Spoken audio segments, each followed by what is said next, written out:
Alright guys, Leicester and Southampton have just drawn 1-1 in, a very good defensive performance by Southampton considering they were down to 10 men.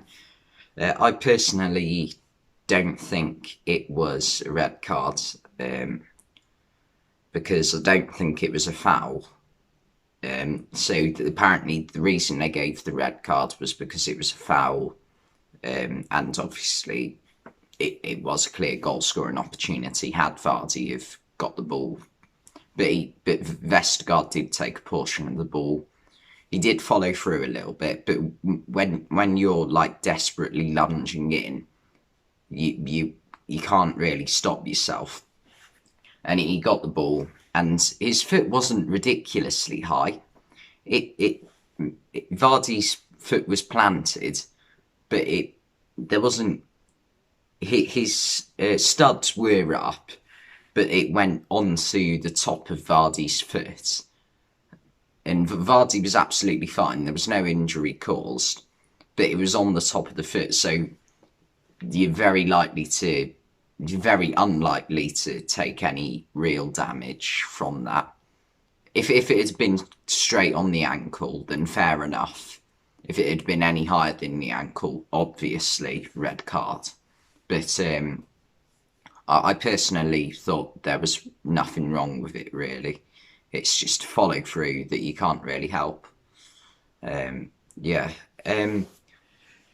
So Southampton to have to deal with 80 minutes against the third best team in the league this season, with one player down. They did an incredible job to get a point out of it. Especially considering what's happened in the past couple of seasons, when they have gone down to 10 men early on. 9-0 twice is the two I'm alluding to, where at Old Trafford and at home in the same fixture last season to Leicester. The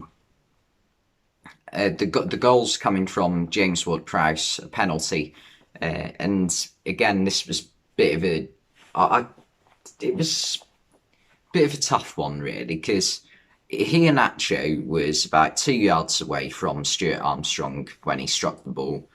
Iheanacho, I don't know how you say his name. Is it Iheanacho or is it Iheanacho? Iheanacho is just 2 yards away. He's got his arm up. He's jumped to block it, but he's sort of turning, but his arm is still very much out, and it is like technically stopping the shot because it does hit his arm, and it might have been on target. It didn't. It looked like it was just rising over the bar, but you never know. And it went off his arm and hit him on the head. And it's a tough one because it is only 2 yards away, but he has got his arm out, so it's not a one that you're going to go ballistic about if it goes against you, because it was a tough one for the referee, to be fair.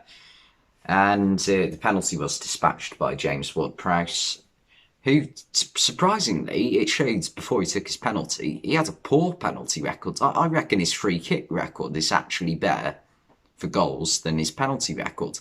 He'd taken 5 this season and missed 3. And he scored, now he's scored 3. So before that penalty, he'd missed more than he'd scored this season. And I doubt that's the same with free kicks, the amount that he puts in the back of the net. Where was I? Oh yeah, Leicester equalised through Johnny Evans. Good cross by Kelechi Iheanacho. And Johnny Evans' movement between the two defenders to glance it past Alex McCarthy was absolutely superb. And he is getting a lot of crucial goals for Leicester at the moment, it seems, Johnny Evans. Jamie Vardy isn't scoring too many at the moment, but he is contributing quite well on the pitch. Sorry, why did I say off the pitch? He is contributing well for the team. He's getting assists. His link-up play with players like Iheanacho and Luke Thomas on the left-hand side. James Maddison is very good. Uh, Mohamed Salisu, who came off the bench for Southampton, it's obviously they've had a defender sent off. They're gonna bring another defender on. Dealt quite well with what Leicester had to throw at them. Kyle Walker-Peters had a very good game. He did actually score in the first couple of minutes of the game, but it was ruled out clearly for offside. But he was superb defensively. When he always stayed close to Timothy Castagna or Luke Thomas or Jamie Vardy or whoever it was on the left-hand side. And hence why not much happened for Leicester on the left-hand side. Mostly it was on the right with Jose Perez. Castagna sort of switched between sides, and he definitely had a lot more fortune on the right-hand side.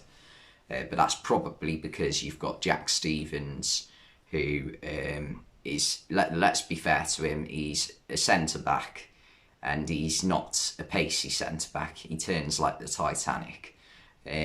So we'll give him the benefit of the doubt, the fact that he had to play left-back. He struggled a bit. He didn't do that badly. I'm being a bit harsh there. But yeah, he coped all right, I suppose. I thought Brendan Rodgers' decision to take off Wesley Fofana at half time for who was it he brought? Oh yeah, Jose Perez. I actually rate that, to be fair.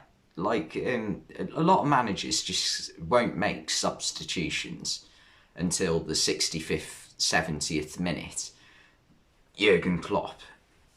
Well, I love Jurgen Klopp, but he does do that. But he saw that obviously Southampton down to 10 men and tried to take advantage of him. So fair play to him for that. But yeah, that's pretty much all I've got to say. Thanks for watching, and I'll see you next time.